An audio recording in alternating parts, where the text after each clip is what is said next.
Tanur custody കൊലയിൽ Sujith ദാസിനെ വെട്ടിലാക്കിയിരിക്കുകയാണ്. അൻവറുമായുള്ള phone സംഭാഷണം പുറത്തു വന്നിരിക്കുന്നു. MLA ഇടപെട്ട് കേസിൽ നിന്ന് രക്ഷിക്കണമെന്നും SP അഭ്യർത്ഥിക്കുന്നുണ്ട്. അജിത്തിന്റെ ആ ഒരു സ്വഭാവം ഈ അറിയുന്ന ആളുകൾ കൂടെ വർക്ക് ചെയ്യുന്നവര് അത് മനസ്സിലാക്കി കഴിഞ്ഞാൽ അവരുടെ മാനസികാവസ്ഥ എന്താ?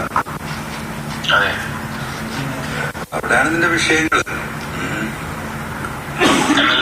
എന്റെ കാര്യത്തിൽ നാളെ എനിക്ക് ഒന്നും പരിഹാരമാക്കി തന്നെ തിങ്കളാഴ്ച മനസ്സമാനമായിട്ട് ജോലി ചെയ്തിട്ടെ ഒരു മെയിൽ അയക്കി പ്ലീസ്. നാളത്തെ ഒരു ദിവസം കൂടി തരും SP. ഞാനെന്താ വെച്ചാൽ ഞാൻ വിളിച്ചോളാം. രാവിലെ തൊട്ട് വൈകുന്നേരം വരെ അല്ല, ഞാൻ എപ്പോ എന്നെ നിങ്ങൾ വിളിക്കണോ? രാത്രി 9:30 കേസുണ്ട്.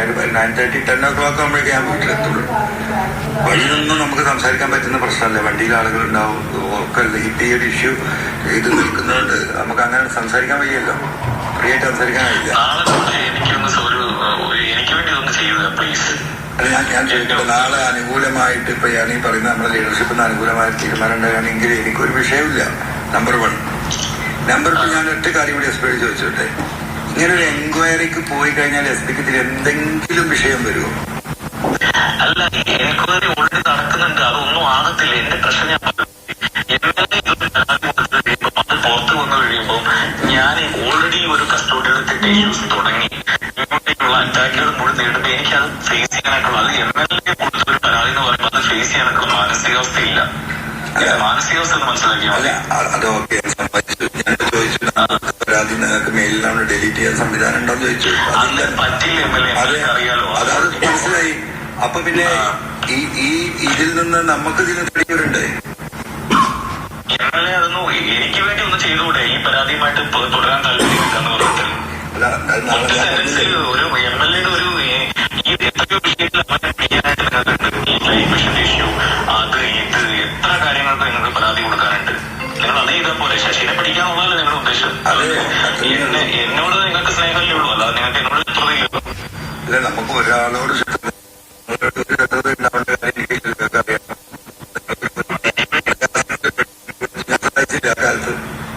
അതേപോലെ ആ നന്ദി ഉള്ളത് കൊണ്ടും ആ ഒരു സ്വാതന്ത്ര്യം എനിക്ക് ചോദിക്കാനുള്ളത് കൊണ്ടല്ല ഞാൻ മറ്റൊരാളെ കൊണ്ട് വിളിപ്പിക്കാതെ ഞാൻ MLA വിളിച്ചത്.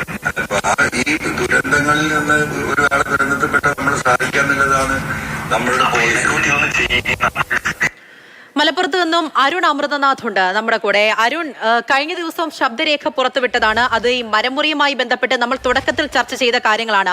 ഒന്ന് സഹായിക്കണമെന്ന് അഭ്യർത്ഥിക്കുന്ന കാര്യങ്ങളൊക്കെ തന്നെ ഇന്നത്തെ ശബ്ദരേഖയിലും പറയുന്നുണ്ട്. പക്ഷേ കാര്യം വ്യത്യസ്തമാണ് എന്നുള്ളതാണ്. ഇത് ഒരു കസ്റ്റഡി കൊലയുമായി ബന്ധപ്പെട്ടുള്ളതാണ്. എത്രത്തോളം പങ്കുണ്ട് എന്നതൊക്കെയുള്ള കാര്യങ്ങൾ മുന്നിലേക്ക് നിർത്തുകയല്ലേ അൻവർ MLA? എന്തായാലും രക്ഷിച്ചെടുക്കണമെന്ന് പറഞ്ഞിട്ട് കാര്യമായിട്ട് തന്നെ പണി കൊടുത്തിട്ടുണ്ട്.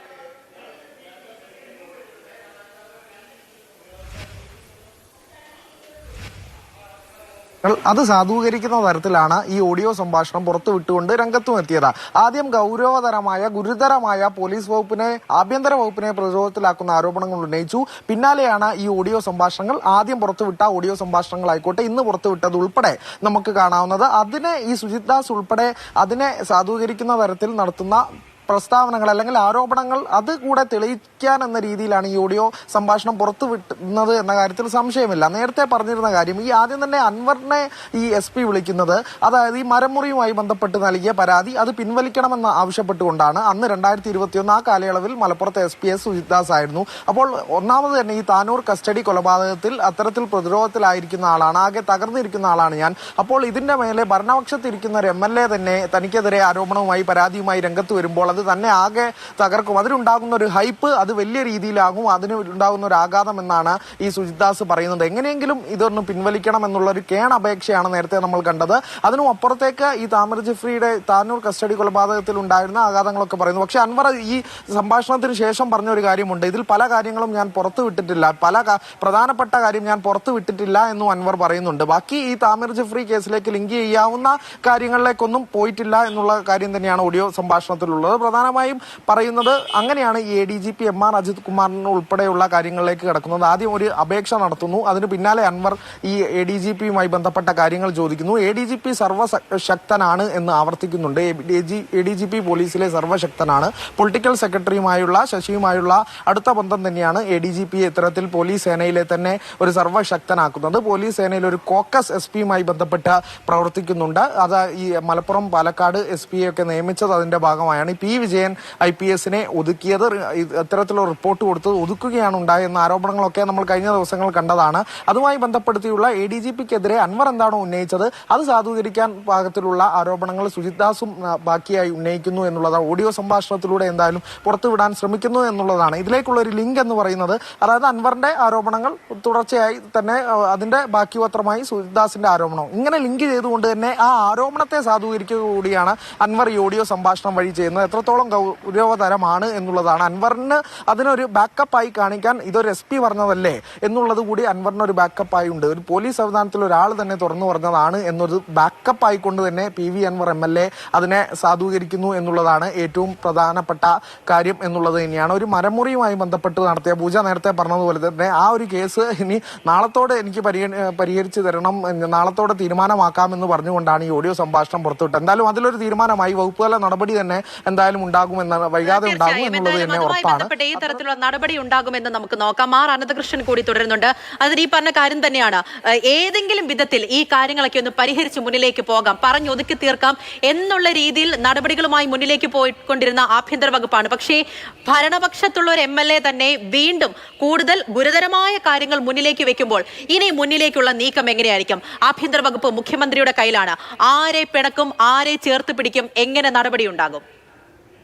പൂജ, ഇതുവരെയുള്ള സംഭവവികാസങ്ങൾ പരിശോധിക്കുമ്പോൾ നമുക്ക് മനസ്സിലാക്കാൻ കഴിയുന്നത് PV അൻവർ MLA ഏതാണ്ട് മാസങ്ങൾക്ക് മുൻപ് തന്നെ MR അജിത് കുമാറിനെയും സുജിത് ദാസ് IPS-നെയും ലക്ഷ്യമിട്ട് കഴിഞ്ഞു എന്നുള്ളതാണ്. 7-8 മാസത്തോളമായി നോക്കുന്നുണ്ട് എന്ന് പറയുന്നുണ്ടായിരുന്നു. തീർച്ചയായിട്ടും. അപ്പോൾ അന്ന് മുതൽ തന്നെ അതിനുള്ള കളങ്ങൾ അദ്ദേഹം ഒരുക്കിയിരുന്നു. പല രീതിയിലുള്ള തെളിവ് ശേഖരണം അദ്ദേഹം നടത്തിയിരുന്നു. അതിന്റെ ഭാഗമായിട്ട് അദ്ദേഹം കൃത്യമായ ഒരു കെണി ഒരുക്കി വെച്ചു. ആ കെണിയിലേക്ക് MR അജിത് കുമാറും സുജിത് ദാസും, പ്രത്യേകിച്ച് സുജിത് ദാസ് പോയി വീഴുകയായിരുന്നു എന്നതാണ് നമുക്ക് മനസ്സിലാക്കാൻ കഴിയുന്നത്. അതായത് ഈ മലപ്പുറം SP-യുടെ ക്യാമ്പ് ഓഫീസിന്റെ വളപ്പിലുണ്ടായിരുന്ന മരം മുറിച്ചത് നേരത്തെ തന്നെ നമ്മളൊക്കെ കേട്ടിട്ടുള്ള കഥയാണ്. ആ മരം മുറിച്ച് അതിന്റെ ഫർണിച്ചർ പണിഞ്ഞ് MR അജിത് കുമാറിന്റെ വീട്ടിലേക്ക് തിരുവനന്തപുരത്തേക്ക് കൊടുത്തു വിട്ടു എന്നൊക്കെ ഉള്ളത് നേരത്തെ തന്നെ പോലീസിന്റെ ഉപശാലകളിൽ പറഞ്ഞു കേൾക്കുന്ന കഥയാണ്. അതിനിപ്പോൾ ഒരു സാങ്കത്യവുമില്ല. പക്ഷേ കൃത്യമായി PV അൻവർ ആ ഒരു കേസിനെ മുന്നിൽ നിർത്തിക്കൊണ്ട് അതൊരു SI വഴി പരാതിയൊക്കെ കൊടുത്ത് അതൊരു കെണിയായിരുന്നു. ആ കെണി കൃത്യമായ നല്ല മുന്നൊരുക്കത്തോടെ തയ്യാറാക്കി, ആ കെണി തയ്യാറാക്കി അത് PS സുജിത്ത് എന്ന IPS ഉദ്യോഗസ്ഥൻ മലപ്പുറം മുൻ SP-യുടെ ഭാഗത്തേക്ക് വെച്ചുകൊടുത്തു. ആ കെണിയിലെ ഇരയിൽ സുജിത് ദാസ് കടിച്ചു. ആ കെണിയിൽ സുജിത് ദാസ് പെട്ടുപോയി. അങ്ങനെയാണ് ആ മരമുറി കേസുമായി ബന്ധപ്പെട്ട പരാതിയുമായി ബന്ധപ്പെട്ടാണ് സുജിത് ദാസും PV അൻവറും തമ്മിലുള്ള ഫോൺ കോളുകൾ മുഴുവൻ നടക്കുന്നത്. കഴിഞ്ഞ ദിവസം ഫോൺ കോളിന്റെ ഒരു മറ്റേ മഞ്ഞുമലയുടെ അറ്റം എന്ന് പറയുന്നത് പോലെ അതിന്റെ ഒരു അംശം മാത്രമാണ് പുറത്തു വന്നത്. അതിൽ തന്നെ ഗുരുതരമായ ആരോപണങ്ങളായിരുന്നു. അതിൽ സുജിത് ദാസിനെ കൊണ്ടാണ് MR അജിത് കുമാറിനെയും മുഖ്യമന്ത്രിയുടെ പൊളിറ്റിക്കൽ സെക്രട്ടറി P. ശശിക്കുമെതിരെയുള്ള ആരോപണങ്ങൾ MR അജിത് കുമാർ തോണ്ടി പറഞ്ഞ് എടുക്കുന്നത്. അപ്പോൾ അന്ന് PV അൻവർ അല്ല പറയുന്നത്, സുജിത് ദാസ് ആണ് ഈ ഫോണിലൂടെ MR അജിത് കുമാർ ശക്തനാണ്, അതിനൊപ്പം തന്നെ ഈ തൃശ്ശൂർ റേഞ്ചിലുള്ള മുഴുവൻ അധോലോക കാര്യങ്ങൾ നിയന്ത്രിക്കുന്നു, അതിനുവേണ്ടി 2 SP-മാരെ നിർത്തിയിരിക്കുന്നു, P. ശശി പറയുന്ന കാര്യങ്ങൾ അതേപടി കേൾക്കുന്നയാളാണ് MR അജിത് കുമാർ, അപ്പോൾ ഈ 2 പേരും ചേർന്ന് വലിയ നീക്കങ്ങൾ നടത്തുന്നു എന്നൊക്കെ സുജിത് ദാസ് ആണ് പറയുന്നത്. ഇന്ന് അതിനപ്പുറം പോയിരിക്കുന്നു കാര്യങ്ങൾ. ഇന്ന് PV അൻവർ തന്നെ P. ശശിക്കെതിരെ രംഗത്ത് വരുന്നു.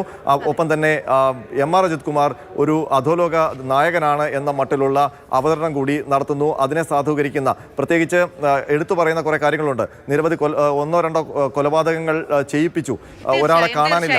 അതിൽ P. ശശിയുടെ പേര് നമ്മൾ പറഞ്ഞിട്ടുണ്ടായിരുന്നു. സ്വാഭാവികമായിട്ടും ഇങ്ങനെയുള്ള കാര്യങ്ങൾ മുന്നിലേക്ക് വെൽക്കുമ്പോൾ ഉയർന്ന പ്രധാനപ്പെട്ട ഒരു ചോദ്യമുണ്ട്. ആഭ്യന്തര വകുപ്പിനെതിരെയാണ് ADGP MR Ajith Kumar, SP Sujith, അങ്ങനെ കൂടുതൽ പേരുടെ കാര്യങ്ങൾ പറയുമ്പോൾ മുഖ്യമന്ത്രിയല്ലേ കാര്യങ്ങൾ കൈകാര്യം ചെയ്യുന്നത്? എന്തുകൊണ്ട് മുഖ്യമന്ത്രിക്ക് മുന്നിൽ, ആഭ്യന്തര വകുപ്പിന് മുന്നിൽ ഇങ്ങനെയുള്ള തന്റെ കയ്യിലുള്ള തെളിവുകൾ കൈമാറിയിട്ടില്ല എന്നൊരു ചോദ്യം സ്വാഭാവികമായിട്ടും ഉയരും. P. ശശിക്കെതിരെയാണ് പറയുന്നത്.